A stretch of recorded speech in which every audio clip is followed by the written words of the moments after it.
For unto us a child is born, unto us a son is given, and the government will be upon his shoulder, and his name will be called Wonderful, Counselor, Mighty God, Everlasting Father, Prince of Peace. 7. Of the increase of his government and peace there will be no end upon the throne of David and over his kingdom, to order it and establish it with judgment and justice from that time forward, even forever. The zeal of the Lord of hosts will perform this.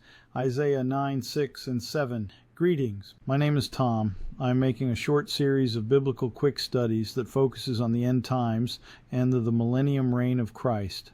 Today's study occurs after the Antichrist is destroyed. This is located in 2 Thessalonians chapter 2, verse 8, which reads, "And then the lawless one will be revealed, whom the Lord will consume with the breath of his mouth and destroy with the brightness of his coming.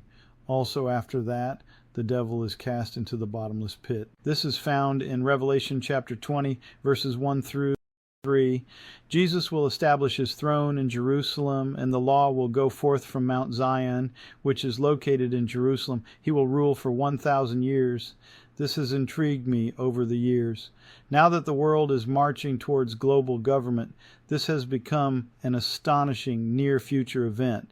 In Jeremiah 3, verse 17, we learn, "At that time Jerusalem shall be called the throne of the Lord, and all the nations shall be gathered to it, to the name of the Lord, to Jerusalem. No more shall they follow the dictates of their evil hearts." Wow! Amazing! Jesus is king in Jerusalem, and the devil is bound for 1,000 years.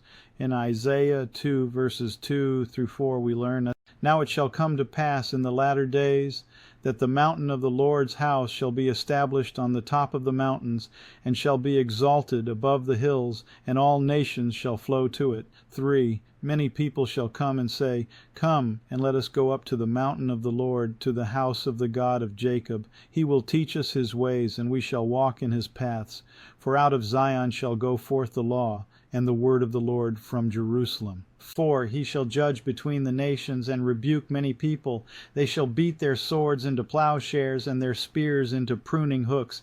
Nation shall not lift up sword against nation, neither shall they learn war any more. Imagine the righteous king ruling the planet with no war for 1,000 years. His law and his will shall be accomplished throughout the earth.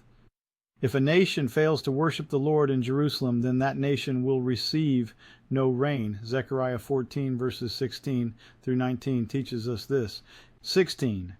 "And it shall come to pass that everyone who is left of all the nations which came against Jerusalem shall go up from year to year to worship the King, the Lord of hosts, and to keep the Feast of Tabernacles." 17. "And it shall be that whichever of the families of the earth do not come up to Jerusalem to worship the King, the Lord of hosts, on them there will be no rain." 18. "If the family of Egypt will not come up and enter in, they shall have no rain. They shall receive the plague with which the Lord strikes the nations who do not come up to keep the Feast of Tabernacles." 19. "This shall be the punishment of Egypt, and the punishment of all the nations that do not come up to keep the Feast of Tabernacles." This describes the future time when the nations that refuse to worship the Lord in Jerusalem will be punished with drought.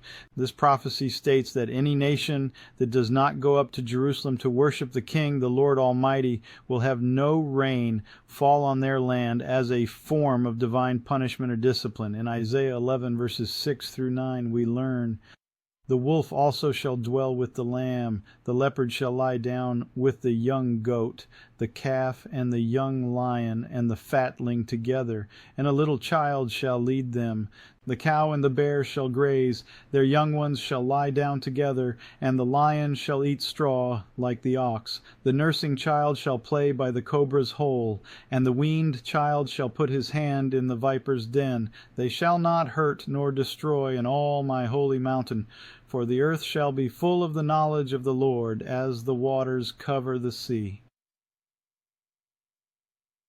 Revelation 20, 7 through 10. 7. "Now when the 1,000 years have expired, Satan will be released from his prison. 8. And will go out to deceive the nations which are in the four corners of the earth, Gog and Magog, to gather them together to battle, whose number is as the sand of the sea." 9. They went up on the breadth of the earth and surrounded the camp of the saints in the beloved city, and fire came down from God out of heaven and devoured them. 10. The devil who deceived them was cast into the lake of fire and brimstone, where the beast and the false prophet are, and they will be tormented day and night forever and ever. Let's review what we have covered in this study. 2 Thessalonians 2:8, the Lord destroys the Antichrist. Revelations 20, the devil is cast into the bottomless pit. Jeremiah 3:17, Jesus will establish his throne in Jerusalem. Isaiah 2, verses 2 to 4, for out of Zion shall go forth the law and the word of the Lord from Jerusalem. All nations shall go to Jerusalem. Zechariah 14, verses 16 through 19, no rain for the nations, not worshiping the Lord in Jerusalem. Isaiah 11, verses 6 through 9, the world will experience a prolonged period of peace. Animal hostilities will disappear. Revelation 20, the devil will deceive the nations once more, before being permanently defeated and thrown into the lake of fire and brimstone. This concludes this study. If you have not received Jesus as your Savior, please do so today. God is real. These events will happen. His children are proclaiming and warning regarding the days ahead. Please accept Jesus and get on the winning team. Stay tuned. I plan to make another study video in the near future. Good day.